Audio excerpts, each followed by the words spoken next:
Dans les vidéos précédentes, on avait pu voir que lorsque les extracteurs des hautes aspirantes de la cuisine collective se mettaient en défaut, par exemple par le biais du manostadaire, eh bien ça fermait la vanne gaz de la cuisine, ou les vannes gaz. Ici, il y a une vanne gaz par zone de hotte, car chaque hotte, donc c'est des grandes hottes, ont un extracteur dédié. Donc dans cette vidéo, on va voir le contrôle commande de base d'une de ces électrovannes gaz. Avertissement, dans ces vidéos, il peut y avoir des erreurs et des inexactitudes dans les sujets abordés. Gardez toujours ça en tête. Tu peux apporter des compléments d'information dans l'espace commentaire sous la vidéo. Donc là, sur la photo, j'ai fait un zoom sur la vanne gaz. En haut de la vanne gaz, il y a une bobine. Cette bobine est alimentée en 230 volts et le câble qui part de cette bobine va à l'armoire électrique. Donc c'est une électrovanne, donc c'est une très grosse électrovanne, mais pour le gaz. Donc il y a un sens de passage du fluide et on voit que en dessous, là où il y a la flèche, il y a cette petite tige. Là, elle est rentrée parce que la vanne gaz est armée. Et lorsque l'électrovanne a sa bobine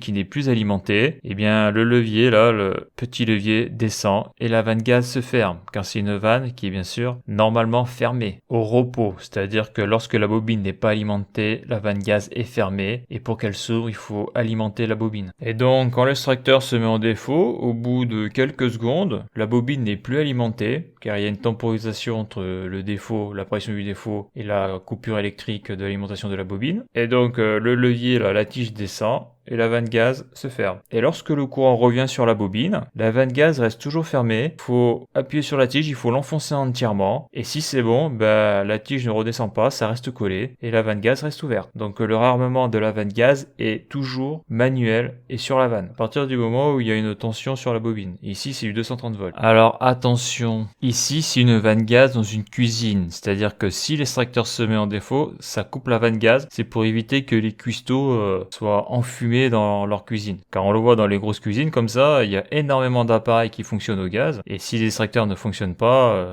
très vite, ça peut devenir vite irrespirable, voire dangereux. Puis ça évacue aussi la chaleur de la cuisine. Donc ici, c'est une vanne gaz dans une cuisine et il y a une temporisation. Il faut savoir que dans les chaufferies, il y a aussi une électrovanne gaz. Donc pas dans toutes les chaufferies, c'est réservé qu'à certaines. Souvent, on les voit dans les chaufferies vapeur ou dans les très grosses chaufferies. Mais c'est des vannes gaz qui se ferment suite à une fuite de gaz. Donc là, il n'y a pas de temporisation, c'est interdit. Et s'il y a des temporisations, je crois que c'est avec des condensateurs qui sont utilisés en module et qui sont mis directement sur l'électrovanne gaz. Mais là, il y a une réglementation dessus. Et je crois que c'est de l'ordre de 1 seconde, quelque chose comme ça, pour pouvoir passer les micro-coupures électriques. Par exemple, lorsque la chaufferie est dans la campagne. Donc ça, on le voit dans les grosses chaufferies ou les chaufferies vapeur, il y a toujours des détecteurs de fuite de gaz. Et ces vannes gaz vont se fermer dès que le seuil de gaz dans l'ambiance aura atteint donc un certain seuil pour éviter que la chaufferie explose. Donc là, c'est interdit les temporisations. Donc moi, la réglementation sur les tempos sur les vannes gaz, je ne l'ai pas, je ne la connais pas. Donc elle doit pouvoir s'acheter car les normes en France sont payantes.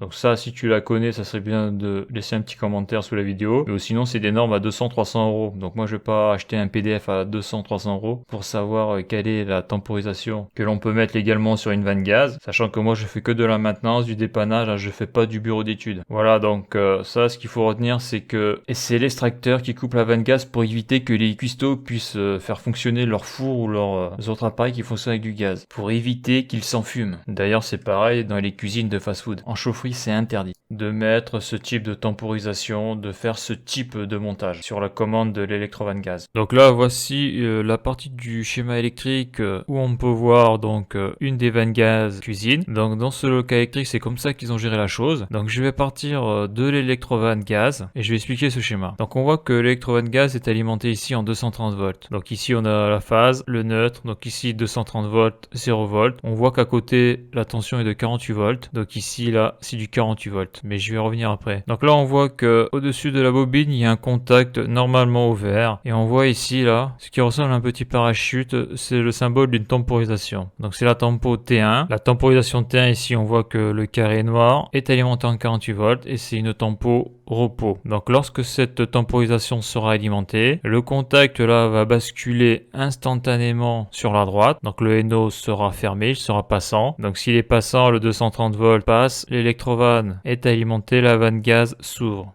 Donc bien sûr, la bobine est alimentée, mais comme c'est une vanne gaz à réarmement manuel, il faut une intervention humaine pour appuyer, pour enfoncer la tige qui permet d'ouvrir la vanne gaz si la bobine est alimentée. En tout cas de la laisser ouverte. Par contre, lorsque l'alimentation de la temporisation repos sera coupée, donc là c'est une temporisation repos, donc là on voit là le contact restera fermé tant que le temps de la temporisation ne sera pas écoulé. Là on le voit bien là pour bien comprendre le sens de fonctionnement de cette chose là. Là on voit comme un petit parachute là. Donc lorsque le contact est fermé, eh bien le petit parachute va freiner la redescente du contact. Car de gauche à droite c'est instantané la fermeture du contact. Par contre de droite à gauche ça va être temporisé. Là on le voit, le sens du parachute il est comme ça là. Et donc ça va freiner de ce côté là quand le contact va aller vers la gauche. Donc ça c'est une temporisation repos. Donc là le schéma est représenté au repos. Tous les contacts sont à leur position de repos. Donc là on voit donc la tempo T1 donc alimentée en 48 volts et on voit que donc le 48 volts est ici et on voit que pour que la tempo soit alimentée il faut que le contacteur KM1 soit passant. Donc si lui il est à 1, donc s'il est passant, la temporisation repos sera 1, le contact T1 va se fermer donc il sera 1 et l'électrovanne gaz sera alimentée, la vanne gaz s'ouvrira. Donc qu'est-ce qui contrôle le contacteur KM1? Donc ça c'est un petit contact qui va être pris sur un contacteur de puissance d'un extracteur. Donc c'est un départ moteur classique. Donc sur ce départ moteur au niveau de la commande on va avoir le 48 volts qui va passer par le commun d'une sortie d'automate. Donc si le contact bascule de l'automate, et bien donc on va avoir un câble, un retour qui va aller vers la bobine de KM1. Donc ça c'est pour les petits extracteurs et pour les plus gros ça va passer avant par un isotherme. Donc c'est une sorte de cliqueson. Donc ça veut dire que pour que l'extracteur fonctionne, il faut que la sortie de l'automate soit fermée. Et comme je l'avais dit, il y avait une programmation horaire dans l'automate pour mettre en marche l'extracteur très tôt le matin et pour le couper l'après-midi. Et je pense que le week-end il devait être éteint. Donc ça veut dire quoi? Ça veut dire que le matin, lorsque le cuistot arrive, eh bien l'extracteur doit fonctionner donc, mais la vanne gaz est obligatoirement fermée car le armement de la vanne gaz est manuel. Donc ça veut dire que la première chose qu'il doit faire lorsqu'il arrive dans la cuisine, en tout cas avant d'allumer ses fours ou autres appareils qui fonctionnent au gaz, il faut qu'il aille faire un tour au niveau des vannes gaz pour les rarmer manuellement. Donc le gros intérêt de tout ça, c'est que lorsque le service est fini et lorsque les extracteurs s'éteignent automatiquement, eh bien les vannes gaz se ferment automatiquement. Donc c'est vrai que pour la sécurité, ça peut être intéressant. Donc je vais rajouter bien sûr que le contacteur de puissance KM1 sera passant. Donc lorsque l'automate donne l'ordre à l'extracteur bien sûr de démarrer, donc la sortie de l'automate va se fermer, mais il faut aussi qu'au niveau de l'entrée de l'automate, le manostadaire soit passant aussi, soit à 1. Ça veut dire que lorsque l'extracteur fonctionne, au bout de 3-4 secondes, l'automate va contrôler si le manostadaire est bien fermé. S'il est fermé et l'extracteur va continuer à fonctionner, c'est-à-dire que le contacteur de puissance sera fermé, donc ce contact la KM1 sera fermé. Par contre, s'il détecte que le manostadaire est ouvert, alors que l'extracteur est censé tourner, donc que le manostadaire doit être fermé, eh bien il mettra l'ensemble de la ligne en défaut. Donc ce contact-là KM1 s'ouvrira, l'électrovanne gaz ne sera plus alimenté et on aura un défaut sur l'armoire. Voilà. Je rajoute aussi que le manostadaire est contrôlé par l'automate